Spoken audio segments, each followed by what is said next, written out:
Olá pessoal, como estão? Tranquilo? Veja bem, nós estamos hoje então nós vamos trabalhar um dos recursos de caráter excepcional, ou seja, o recurso de revista, aquele que é remetido lá para o Tribunal Superior do Trabalho. Aqui então, ó, nós vamos estar trabalhando com a unidade 8, recurso de revista, chegando já próximo ao fim do estudo dos nossos recursos.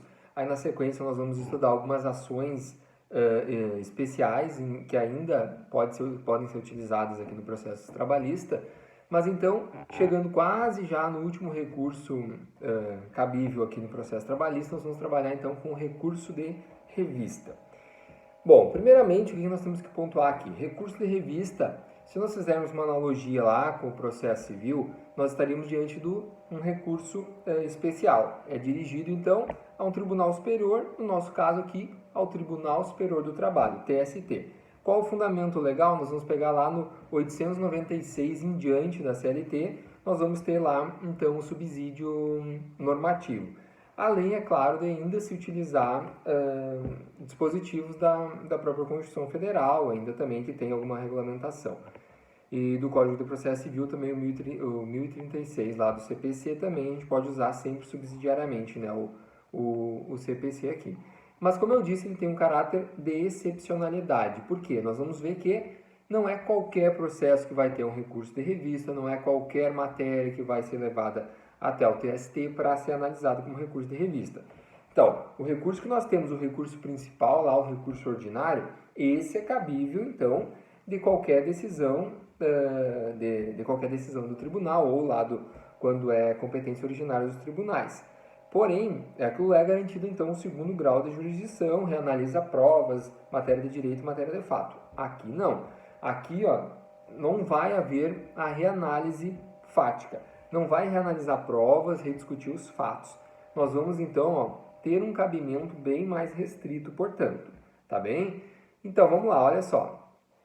Cabe recurso de revista, de uma decisão, então, dos tribunais regionais do trabalho, ou ainda de alguma das turmas do TST, ainda no sentido de proferir, quando ela estiver julgando lá um recurso ordinário, naquelas hipóteses, então, que a competência originária do tribunal faz o recurso ordinário para o TST, aí uma das turmas julga, cabe recurso de revista, então, ainda.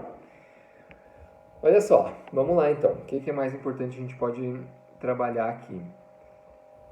Aqui daí, vocês vão acompanhando pelo material, ali tentei deixar o mais completo possível,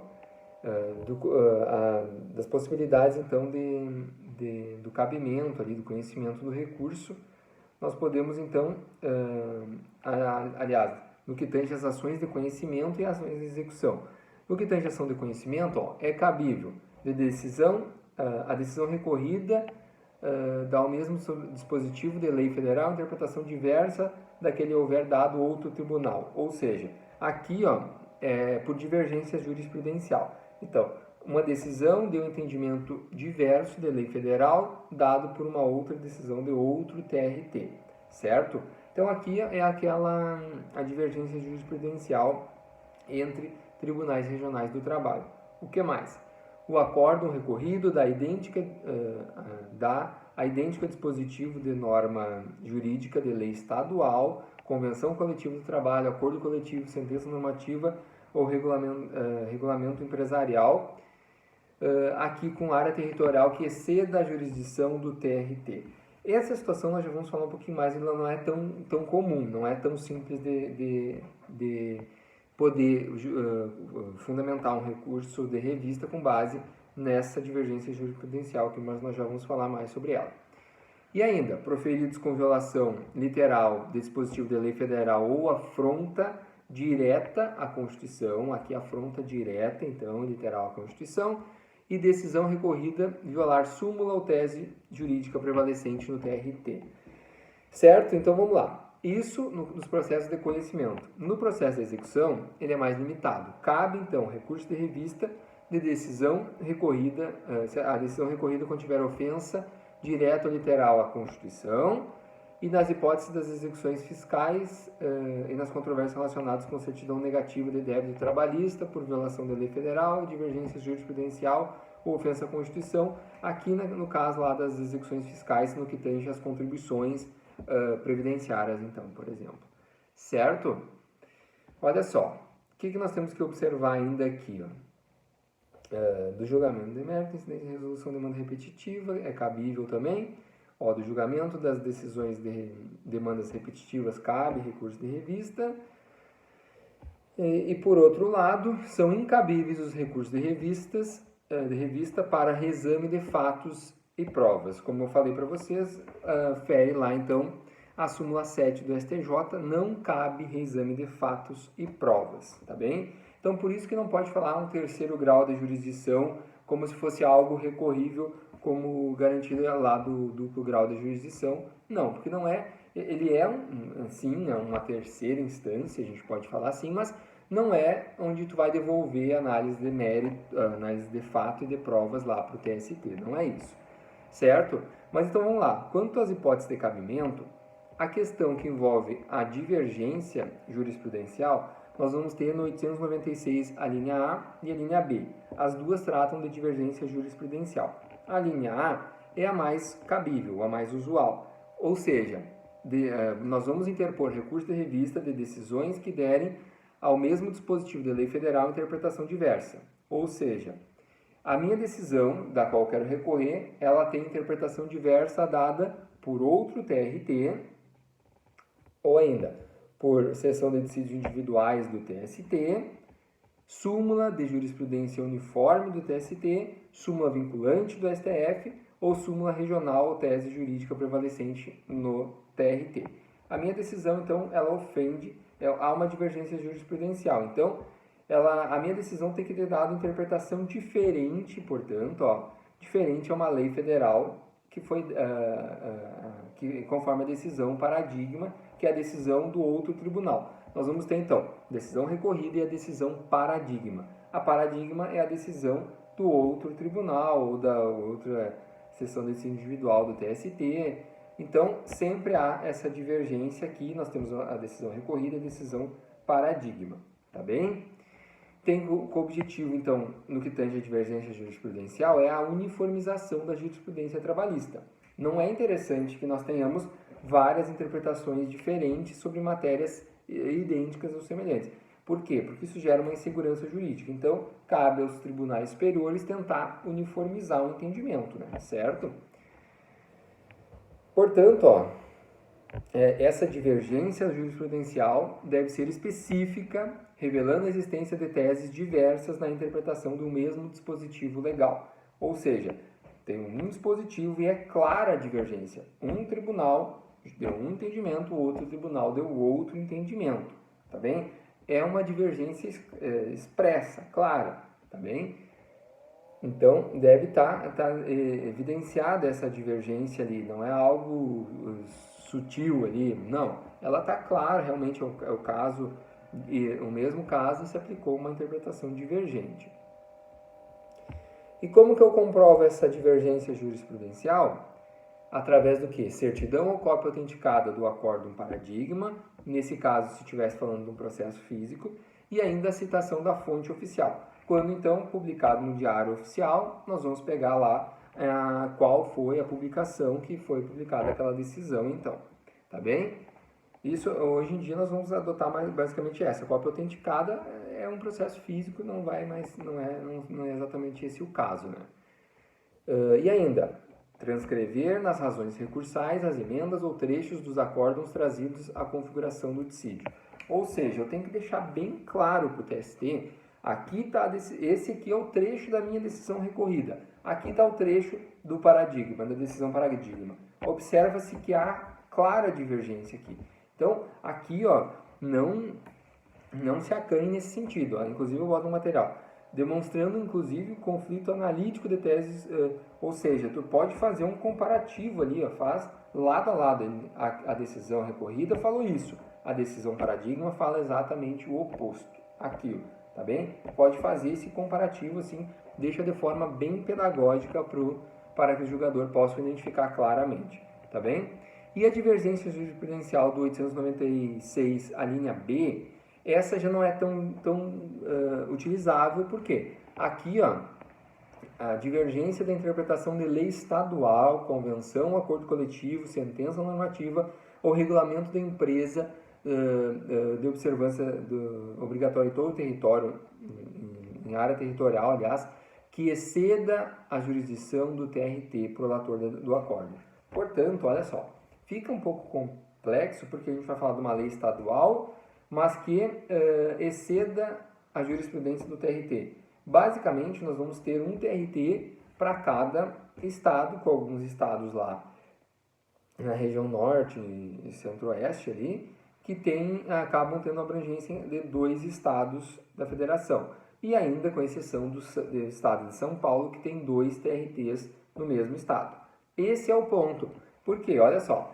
Então, em razão dessa necessidade de que a sua observância exceda a jurisdição do TRT, somente lá, pode-se dizer que somente o tribunal, somente divergências entre o segundo TRT e o 15º, ou seja, o TRT2 e o TRT15, que os 2 pertencem ao estado de São Paulo. Então, um lá com a região da capital e a região metropolitana e o outro do interior. Nesse caso, pode haver divergência, então, entre esses 2 de uma lei estadual. Aí, sim, seria o caso de adotar recurso de revista com base na linha 2 aqui. Tá bem? O que mais que eu posso destacar aqui? Bom, vamos lá. Violação literal de dispositivo de lei federal ou afronta direta e literal da Constituição. Então, olha só. Dispositivo de lei federal, afronta direta e literal da Constituição Federal. Portanto, ó, essa é a última hipótese de cabimento. Nós temos que observar o quê? Ó? A decisão, então, a decisão recorrida viola literalmente lei federal e ainda, afronta direta e literal a Constituição. Portanto, ó, como a terminologia legal fala, a afronta deve ser literal, categórica, frontal. Não pode ser algo, como eu disse ali, algo que não esteja tão direto, uma violação indireta, uma violação reflexa, aí já não vai mais ser cabível o recurso de revista, tá bem? Destaco ainda, recurso de revista no procedimento sumaríssimo. Cabe recurso de revista no procedimento sumaríssimo? Sim, é cabível, porém, ele tem algumas limitações. Vai ser cabível quando no procedimento sumaríssimo? Da decisão que contrariar a súmula ou jurisprudência uniforme do TST, contrariar a súmula vinculante do STF e violar diretamente a Constituição Federal. Ela está limitado a essas hipóteses. Então, violar súmula de jurisprudência uniforme do TST, súmula vinculante do STF ou violar, então, dispositivo direto, violação direta da Constituição Federal. Tá bem? Não será cabível, portanto, por divergência jurisprudencial de interpretação da lei federal, daí já não vai caber, sobre dispositivo de convenção coletiva, acordo coletivo, no que tange aquela territorialidade a lei estadual, lá, a territorialidade do próprio tribunal, que a gente falou ali, a linha B lá do 896. Não cabe aqui no sumaríssimo. O sumaríssimo, então, professor, como ele tem essa característica de buscar uma celeridade maior, a gente já viu isso desde lá do começo, a petição inicial é diferente, a audiência é una, ao longo do processo, todas as características que demonstram ele ser um procedimento mais célere, mais rápido. O próprio julgamento lá do recurso também é mais célere, tudo isso. E aqui não poderia ser diferente. Então, é limitado a essas hipóteses que há uma violação real, não há muita margem interpretativa aqui, Então, e ainda não é cabível, para contrariar a orientação jurisprudencial lá do TST. Tem que ser, então, súmula uniforme. Aquela orientação, uma mera orientação, não. Recurso de revista em execução trabalhista, aqui também nós podemos apontar algumas questões. Cabe recurso de revista na fase de execução trabalhista, sim, é cabível, mas depende da demonstração inequívoca da violação da Constituição. Depende, então, da violação da Constituição. Não pode ser uma violação reflexa, como eu falei, há essa, então, ali eu cito a súmula, né? Súmula 266, que fala exatamente isso, né? Há essa limitação, então, a ofensa direta da Constituição Federal, tá bem? Aí aqui eu até destaquei no material que tem aquelas posições em relação à violação a princípios constitucional, não apenas a violação direta do dispositivo, e sim aos princípios, também então aqui seria uma hipótese de cabimento, tá bem?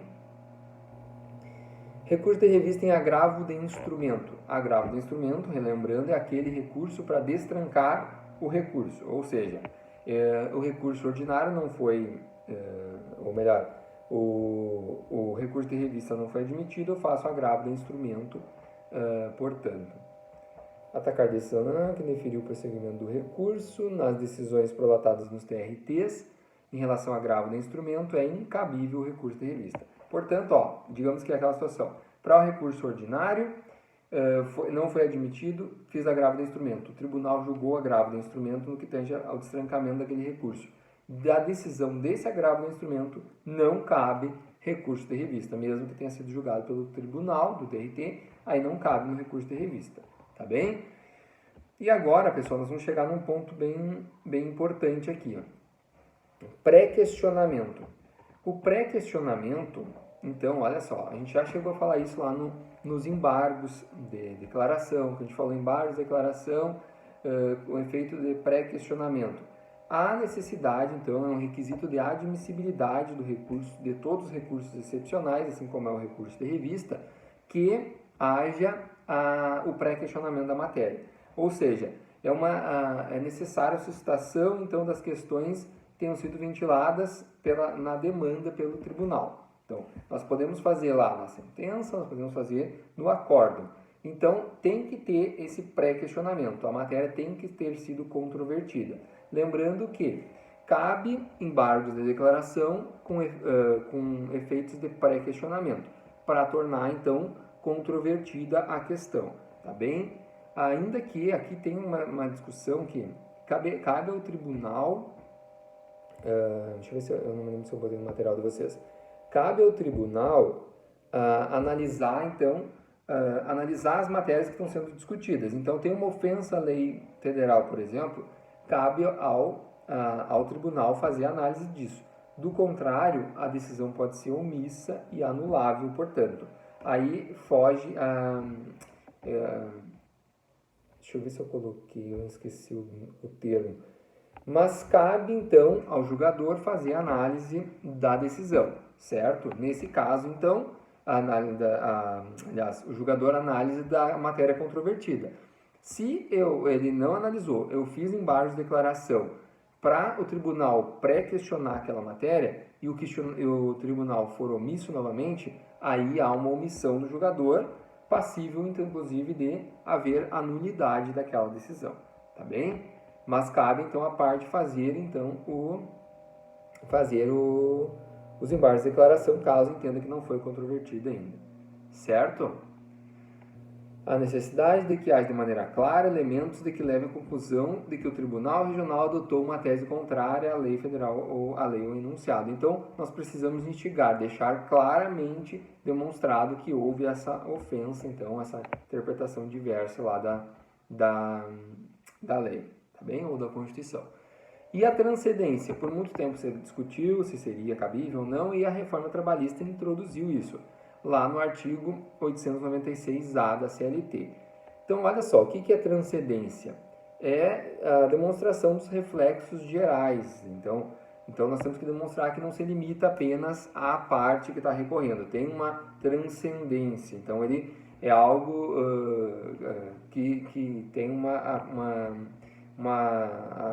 afetação ampla, mais ampla do que literalmente somente as partes, tá bem? Então, entende-se aqui, que pelo dispositivo legal, o TST acabou tornando mais objetivo a transcendência, nós temos ela em 3 campos. Transcendência jurídica, que é quando versar sobre a existência de questão nova em torno da interpretação da lei trabalhista, existência de questão nova sobre uma interpretação, ou ainda uma questão que não é nova, porém não foi definitivamente ainda solucionada, certo? E ainda a parte de demonstrar a necessidade de superação de um precedente.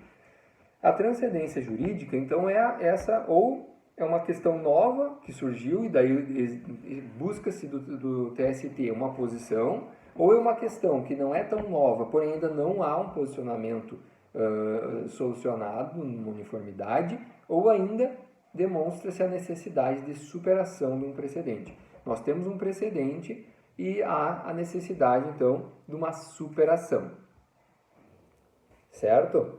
Ou ali ainda a distinção entre o precedente e o caso concreto, que não se aplicaria aquele precedente porque há uma divergência, então, de aplicabilidade disso. Ainda, transcendência social, quando o reclamante, recorrente, postular direito social constitucionalmente garantido. A transcendência social é quando há uma necessidade de garantir um direito constitucional, um direito social constitucionalmente garantido à parte, certo? Daí aqui vai se buscar, aí a doutrina vai falar que é a pessoa física, né? O direito social lá da pessoa física, do reclamante.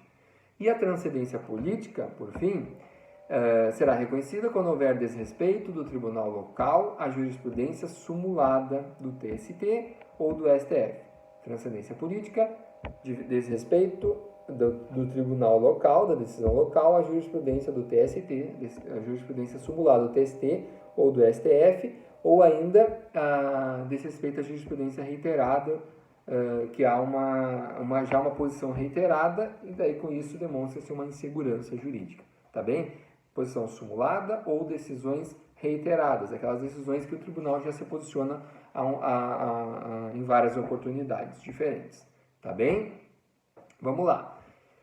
Se encaminhando já. Prazo recursal. Prazo recursal do recurso de revista, assim como lá do recurso ordinário, dos recursos trabalhistas, é de 8 dias. 8 dias a partir da ciência, lembrando que nós estamos falando de prazo processual, conta-se somente em dias úteis, a partir da publicação, então da ciência, a publicação, primeiro dia do prazo, dia seguinte, que tem que ser um dia útil, e o último dia do prazo também cai em dia útil, tá bem? Lembrando que aquelas partes, a União, Estados, Ministério Federal, Ministério Público, tem prazo em dobro, portanto, de 16 dias.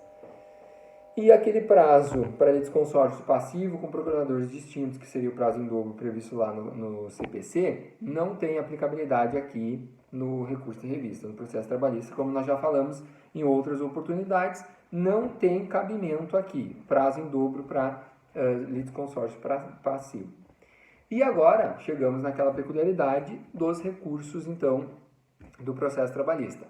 Preparo recursal, que é... Então, o preparo recursal é as custas processuais e o depósito recursal, certo?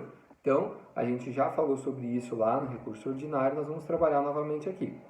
Há necessidade de fazer o recolhimento do preparo recursal, tá bem? Preparo recursal, ele é o gênero, nós temos as espécies, custas processuais e o depósito recursal. Lembrando que depósito recursal somente o reclamado, o empregador. Já as custas processuais podem ser pagas tanto pelo reclamante quanto pelo reclamado, pelo empregado e pelo empregador. Mas claro que aquele que for detentor da justiça gratuita, aí vai ser isento, certo? Vamos ver o que eu botei aqui no material de vocês. Se não houver preparo, o recurso não será conhecido por deserção. O recurso será deserto. Lembrando que a complementação das custas é admitido. O TST entende que aplicável ao processo é unicamente as custas, aquela regra do processo civil lá do 1007, parágrafo 2º. Agora, o depósito recursal não cabe complementação. Se eu recolhi a menor o valor nas custas, cabe complementação. No depósito recursal, esse aí, só lamento, não é cabível. Tá bem? Então, aí eu boto no material ali a previsão lá que regula o recolhimento das custas e do depósito. A gente já falou disso lá no recurso ordinário. Vocês podem voltar lá no recurso ordinário e ver. É exatamente aquelas mesmas questões lá. Lembrando que hoje, em 2020, atualmente a previsão é de para o recurso de revista, 20.118,30. Lembrando que anualmente esse valor ele é reajustado. Normalmente ali por agosto é reajustado. Hoje, então, nós temos o reajuste já de 2020, 20.118,30 para o recurso de revista. Mas e aí, professor, como é que é? Eu já fiz o recurso ordinário, já depositei 10.059,15 hoje em 2020. E agora, eu quero fazer o recurso de revista, quanto que eu tenho que depositar? É mais 20? Não, é para complementar o teto do recurso de revista, que é 20.118. Lembrando que, se a condenação for em valor inferior, se dará até o limite da condenação. Condenação em pecúnia, condenação que exige o pagamento do valor. Se não houver condenação em valor, aí não há de se falar, então, em depósito recursal, né? Então, lembrando, ó, custas processuais, 2% sobre o valor da condenação, ok? 2%.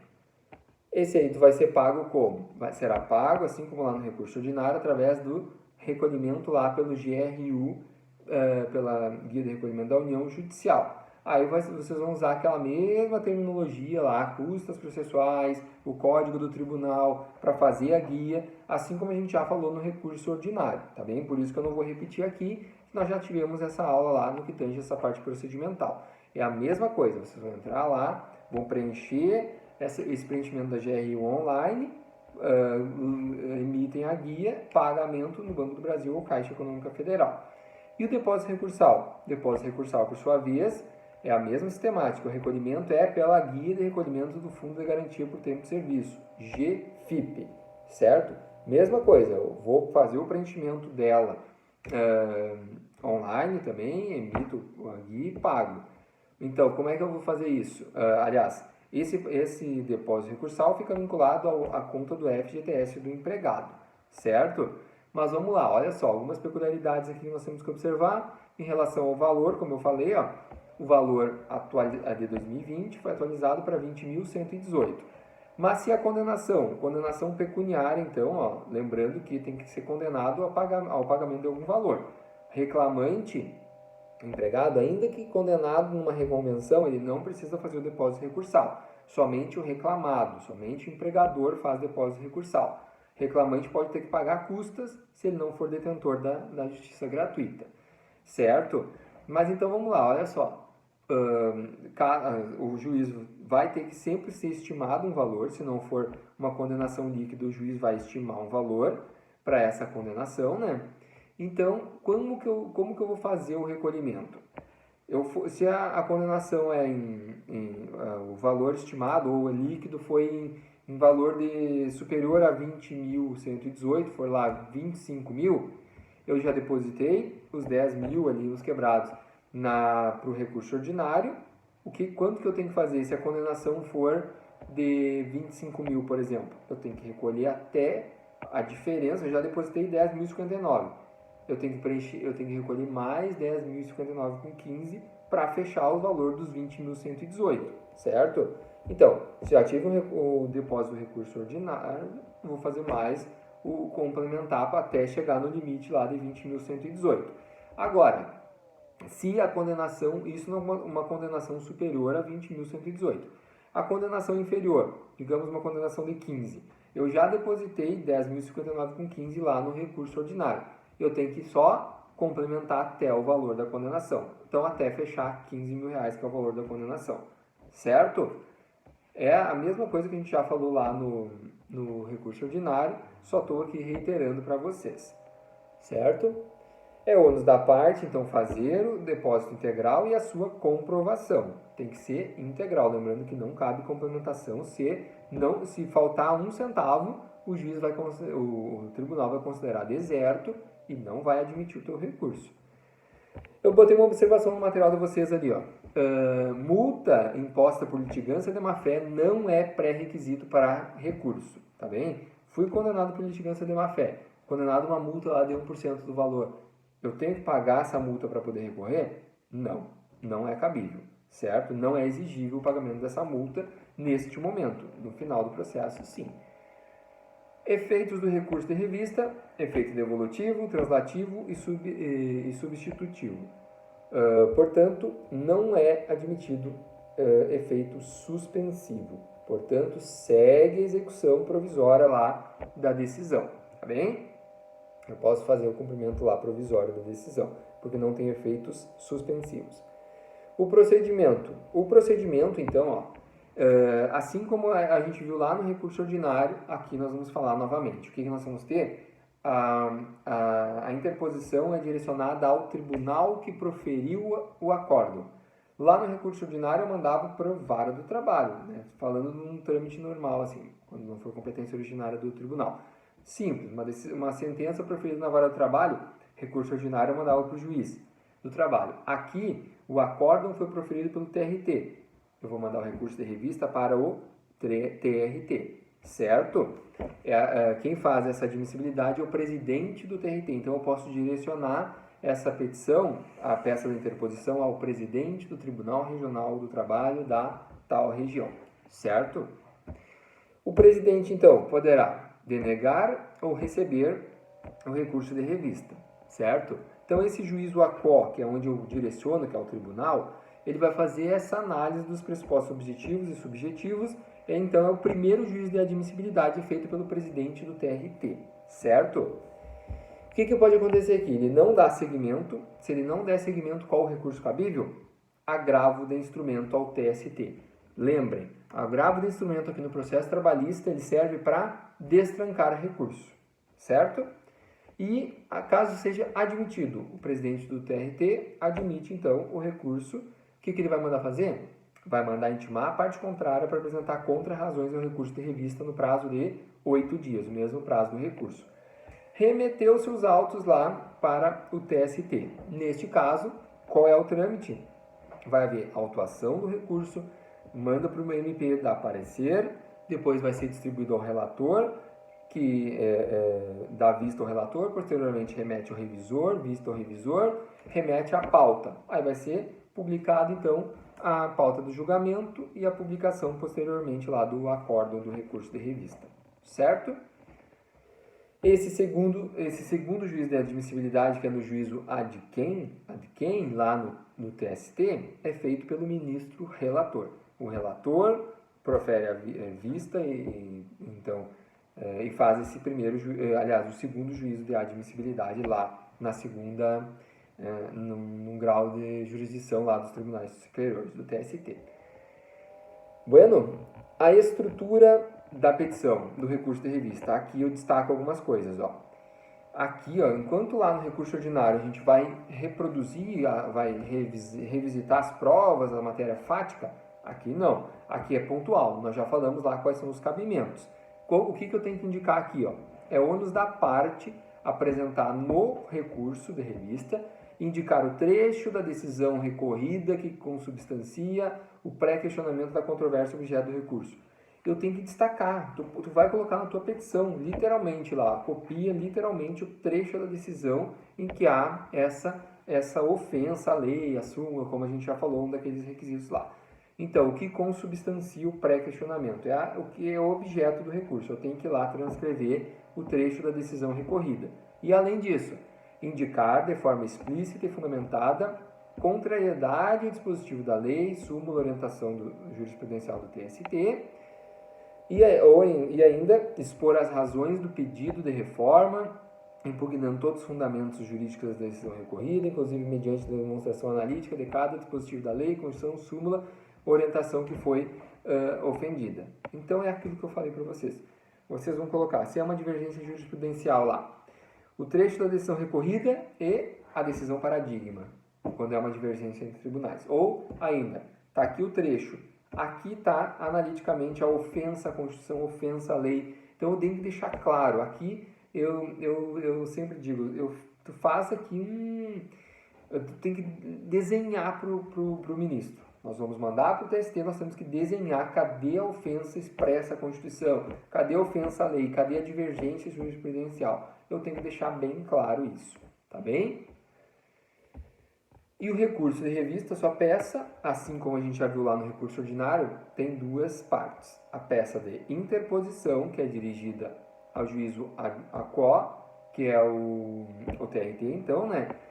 para fazer esse recurso de admissibilidade, esse primeiro recurso, e depois nós vamos ter a segunda parte, que vai ser na sequência, são as razões recursais do recurso de revista. Essa direcionada, então, ao TST, ao juízo ad quem. Certo, pessoal? Na sequência, na nossa próxima aula, nós vamos trabalhar com a estrutura da peça, a gente vai falar um pouquinho mais sobre isso. Essa aula é para trazer os elementos. Isso tudo vocês provavelmente já tiveram lá em processo. É interessante a gente revisitar essas questões, trazendo algumas peculiaridades aqui, como isso. A peça do recurso tem que estar, nas razões do recurso, tem que estar expresso qual é o trecho da decisão que ofende a lei, que tem divergência jurisprudencial, e cadê, se for uma divergência jurisprudencial, cadê a decisão paradigma que tem essa contrariedade. Ou então a divergência, a ofensa à lei, à Constituição, está aqui, ó, diretamente ao texto, esse dispositivo constitucional que está sendo ofendido, tá bem? É isso, tem que deixar claro, como eu botei no material de vocês, ó, uma demonstração analítica de cada dispositivo ofendido. Certo, pessoal? Com isso, então, a gente encerra aqui a parte de recurso de revista, mas nós vamos ainda ter uma aula ao vivo para trabalhar melhor sobre essa parte da matéria, tá bem? Um abraço para vocês e até a próxima aula. Tchau, tchau.